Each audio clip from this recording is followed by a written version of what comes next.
This is Lean Into Lonely.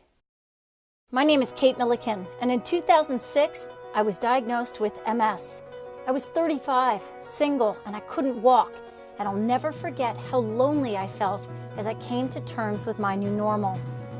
Upon further reflection, I realized my whole life had been dotted with lonely moments.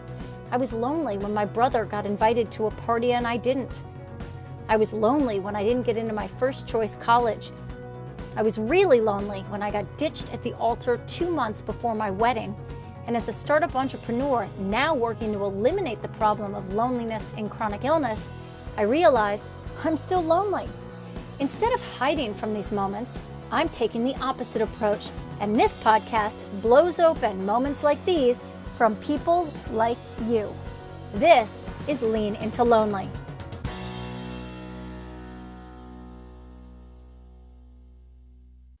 So in March of 2017, we launched our 2.0 platform of MyCounterpane, which was a huge step up from our prototype.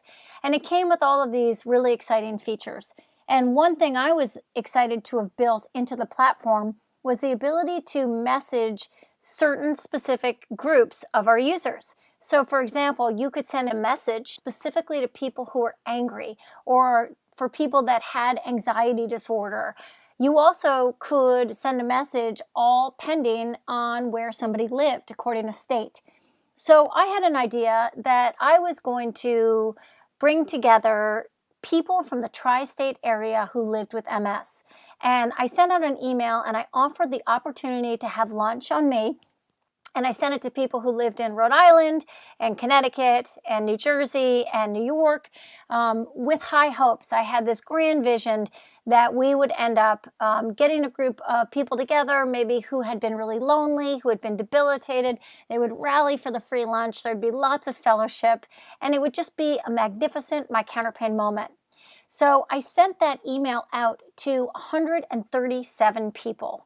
And when the day of the lunch came, I arrived at the restaurant, and out of the 137 people I invited, only one showed up. MyCounterpane MS user, Elizabeth Jones.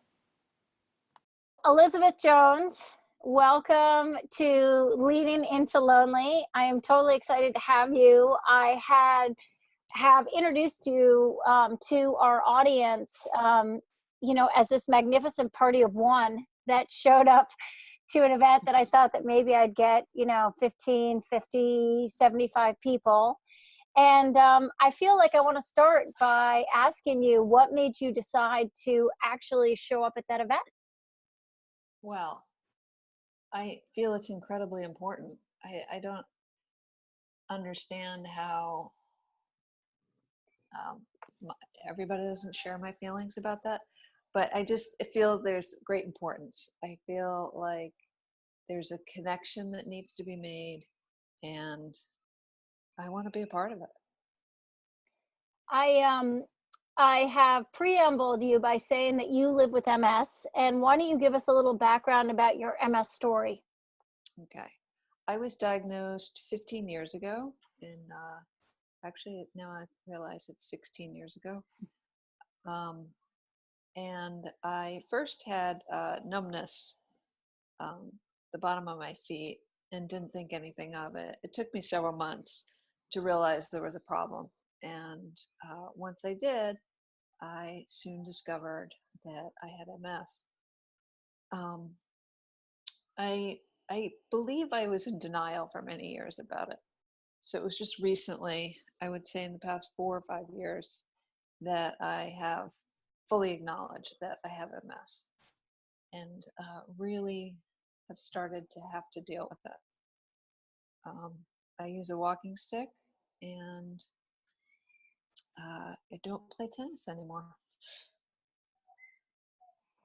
What made you decide to change your course in terms of being more public about what was going on?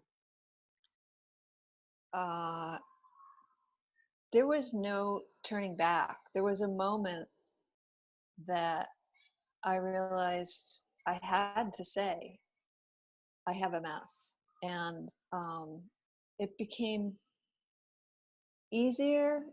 I was just talking to somebody yesterday, as a matter of fact, about saying, I have MS, and how many times I hear, you look great, which is such an unfortunate thing to hear. But anyway, Right, I people think they're saying a wonderful thing to you, a compliment. But what makes it so bad to hear that?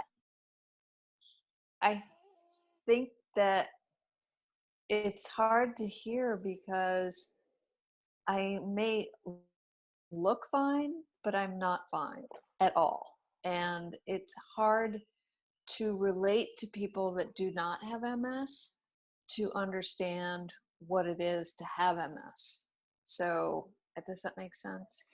Yes, I think that the physicality and enormity of MS for some people, in terms of the symptoms they have, make them feel so miserable and so ill that it's a almost feels insulting for someone Yes. to just assume that if you look good, that you must feel good, and that, you know, on some weird way you equate really sick looking people to being really sick.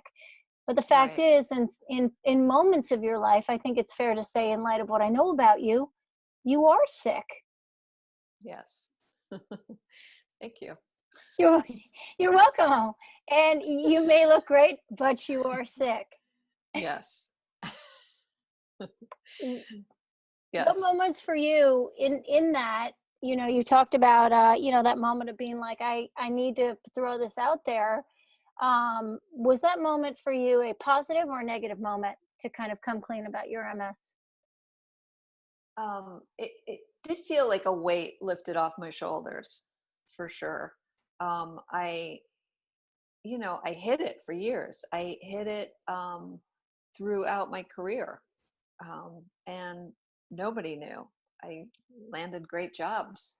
Nobody knew. There was no need for anybody to know because you really couldn't tell by looking at me, or even day to day at that point. So it was definitely a weight lifted to get it out there, to let people know. Well, I would love people to know what your career has been about, because certainly some of it involves travel, which I think is very interesting that you say that it was never something that got in the way. So tell people about where you built your professional life. Uh, for many years, I was working at Estee Lauder, and I was designing all the advertising. So I like to think of it as I was in the front pages of all the top fashion magazines. My work was. Mhm. And so it involved directing photo shoots, which involved starting with the sunrise and working until beyond the sunset, many times. And then I went from beauty, fashion and beauty, to the hospitality industry, where I traveled a great deal, shooting or directing the shoots of hotels and resorts around the world, which that meant being outside in the heat for a long time. Can you think of an anecdote where your MS and your work began to conflict? It definitely uh, standing outside in the sunshine for 12 hours at a time, and I just couldn't do it. I couldn't stand the heat. I couldn't stand up that long. I would become completely exhausted, and it wasn't possible any longer. And that was the impetus for deciding to come out. Yes, Hmm. absolutely. What would Yeah. you say in your career that you loved the most about it? Those photo shoots outdoors, in beautiful weather. Although I would often joke that I would have a panda tan, um, which was the tan that I would have my face and my arms and my feet would be tan, and the rest of me would be white. So I nicknamed it the panda tan. I But love that. but I loved it. I mean, I loved working. I get up really early, and I love getting up with the sun and working until the sunset and capturing so many fantastic moments in so many fantastic places. So, in the spirit of the theme of this show, talk to me about that moment with the interaction of your physical health and things you love the most kind of coming to a head. How did that moment feel for you, and what happened after you got to that point in your journey? Uh, it made me very emotional. There were certain things that I couldn't do any longer, and um, it was inconceivable to me that how is it possible that I'm not going to be able to, I don't know, play tennis or um, go on a photo shoot like that. How is that possible that I'm not going to do? It's my career. It's what I do. And I didn't know what I was going to do after that. So, what happened? I figured out, first of all, I stopped looking for work because that became um, very arduous. But I changed what I'm doing. I'm writing now and drawing and using other artistic sides of me. Um, so, uh, if you think about, I think that some people talk about the fact that that moment becoming, in some ways, a positive catalyst. And it's actually been cool because I've gotten to see some of your art and see some of your writing. And, it seems to be developing in a wonderful way. Have there been silver linings that have come out of kind of that springboard moment for you? Yes, I think that, as a child, I imagined myself as a writer, and that I'm doing it now feels really good. Yeah, not only writing about myself, as you know, but writing a children's book. And although it's taking some time, and then deciding, because my friends kept saying to me, well, why don't you also illustrate it? So now it's become this um, really great thing that I've wanted to do and that I've dreamed about. And I probably never would have if I continued on my uh, creative director journey.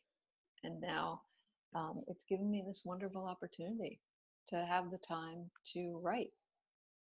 It's awesome. Yeah. And what about the role of your friends in your life? How have they been important to you?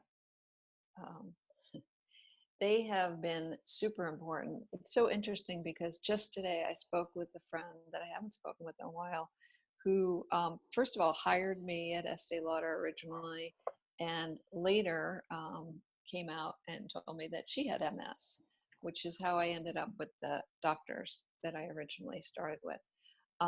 And it's an amazing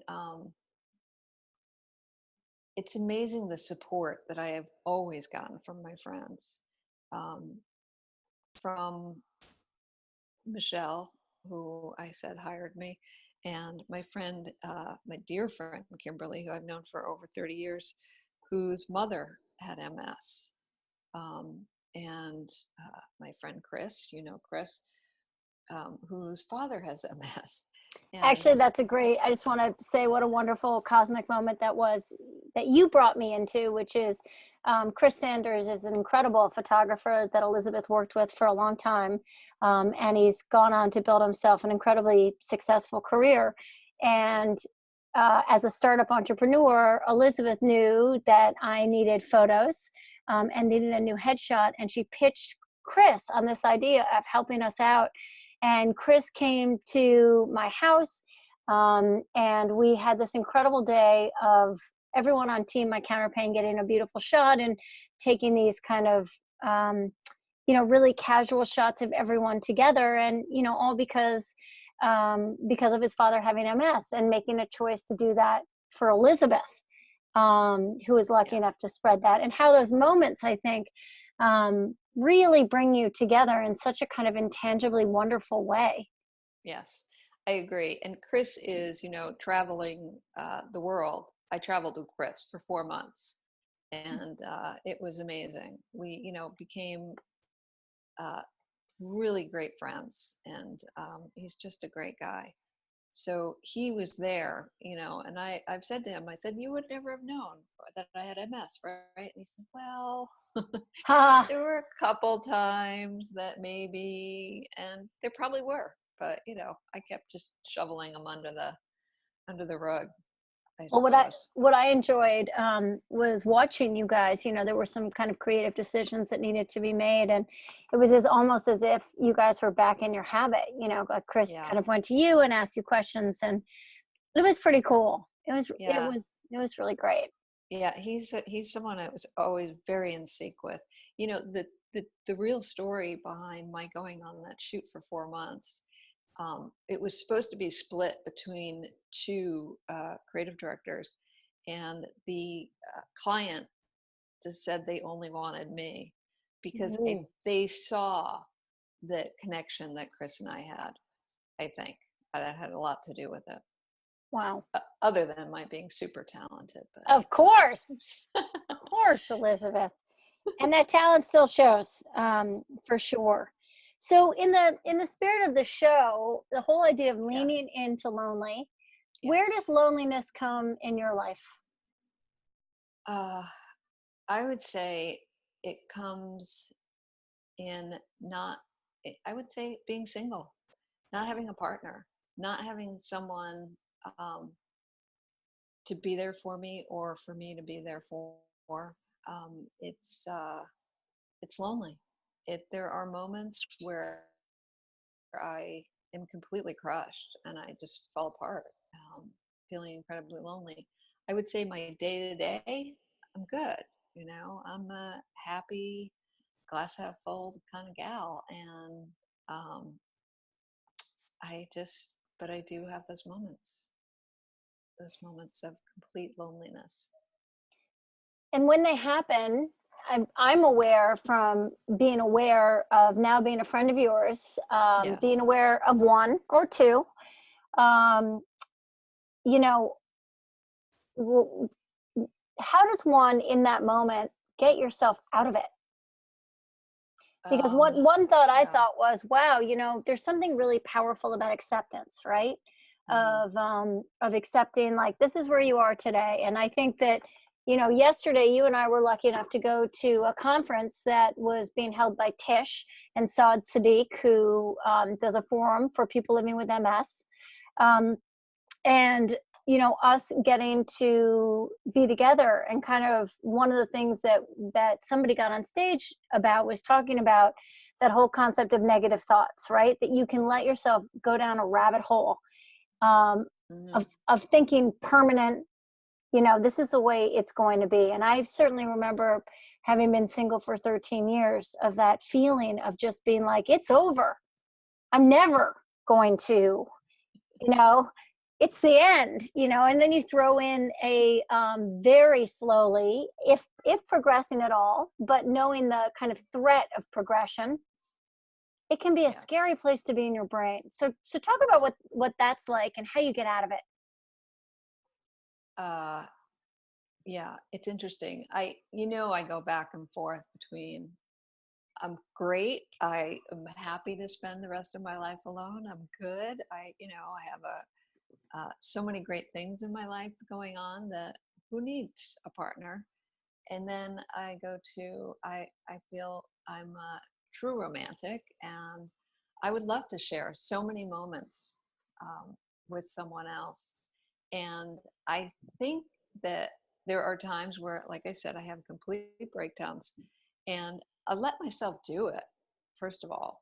But then I find, what can I do to make a change to this? Um, for instance, and you sometimes poked on by dear friends like you, Uh-huh. I find things to do, whether it's a cooking class, for instance, that I'm going to tomorrow. Or, like I said, I spoke with a friend of mine that hired me to Estee Lauder, Michelle, and turns out she's gone back into the art world and has a show on Thursday. So I'm going out to Long Island to see it. Wow. So I just don't give up and, crawl into a hole, the rabbit hole. I keep going and figuring out what I can do um, to keep myself occupied and busy and potentially meet new people Well, and to be clear, I think it's fair to say that you do date occasionally, right? So occasionally. it's not Yeah. a lost, a lost art by any means, but it is Yes. interesting in those moments of knowing you on some level you have a sad truth that you're not happy about, and then Yes. within that moment you allow yourself a little bit of kind of exaggerative drama, right? This is how I felt. I'd be really feeling quite bummed out that I was solo, and then I would end up crying, and then within that crying I would feel a little bit more melodramatic. Yes. It's like really easy in that moment that you actually let go to ramp it up. Yes. I mean, there are times also that I say, who the hell wants this? Why would anybody want to deal with the mess that I am? Of Mhm. course, I'm such a horrible mess. Yeah. But, why would I want anybody to have to be bothered with dealing with that? I just, there are those times that I think that as well. Right. Which, and for anybody that's listening that chooses to go onto MyCounterpane and do a search for Elizabeth Jones, you're going to see quite quickly that she's actually not a mess. Has her shit together artistically and physically, and has a lot of great honesty, actually, which I really appreciate. And I think that, in the world of MS, you can be so aware of the con of the illness itself, and Mhm. and how sometimes it feels like it takes over, right? Yeah, definitely. Yes. And I mean, I do things like the equine therapy. So horseback riding once a week, which I love. Yeah, And I that's been your become new love affair. absolutely, absolutely. I do love it. And I probably won't ride in the winter, but start again in the spring. And yeah, I look forward to it every week. And it's great. The horses are great, and the people that work at Gallup are wonderful. So I'm glad I found it. I really am.